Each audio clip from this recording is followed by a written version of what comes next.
السلام عليكم الإخوان والأخوات، مرحبا بكم في القناة ديالكم إلى أوروبا. اللي كيشاهدني أول مرة ما يبخلش عليا بالضغط على زر الاشتراك، خلي لي تعليق وجيم الفيديو إلى عجبو. إخوان، هذا الفيديو غيكون سريع جدا جدا. بالصدفة دخلت دخلت للموقع ديال بي ال اس دابا قبل ما نمشي للخدمة، فإذا بك كنلقى إعلان على مواعيد ديال بي ال اس الناظور. Nous tenons à vous informer que le prochain créneau de rendez-vous pour Nadour seront libérés le 7 octobre متسود. الصراحة البارح بالليل أنا قبل ما ننعس دخلت الموقع ديال بي ال اس، ما كانش الإعلان على المواعيد ديال بي ال اس الناظور، فاهمين؟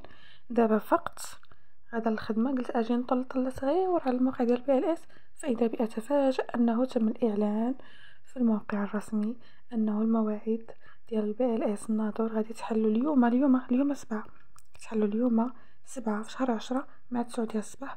ودابا شحال؟ دابا 8 و14 دقيقة. إيوا كيفاش غنديرو نوصلوها للناس ديال الناظور؟ كاين اللي ما فراسوش، كاين اللي ناعس، كاين اللي ما جايب خبار. الناس اللي فايقين بكري غادي الخدمه، ولا اللي فايقين على قبل الفجر، ولا فايقه شي حاجه بكري، هما اللي غيشوفوا الاعلان الا دخلوا للموقع. اما الا ما دخلوش للموقع راه ما غاديش يشوفوا الاعلان. والله ما كرهت ندير شي حاجه باش نفيق المغرب كامل، ماشي المغرب كامل، الجهه اللي معنيه بالناظور، الناس اللي معنيين انهم ياخذوا المواعيد في الناظور.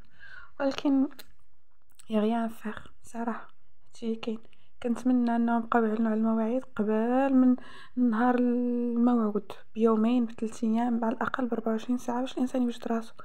اخوان، وصل عليا الوقت ديال الخدمه، الله يسر الامور. الناس ديال الناظور المواعيد ديالكم غيطلقوا دابا، بقات لكم 45 دقيقه غادي تطلقوا. كنتمنى يا ربي توقع شي قوه خارقه ويفيقوا الناس ديال الناظور اللي باغيين المواعيد. الله يسر الامور الاخوان.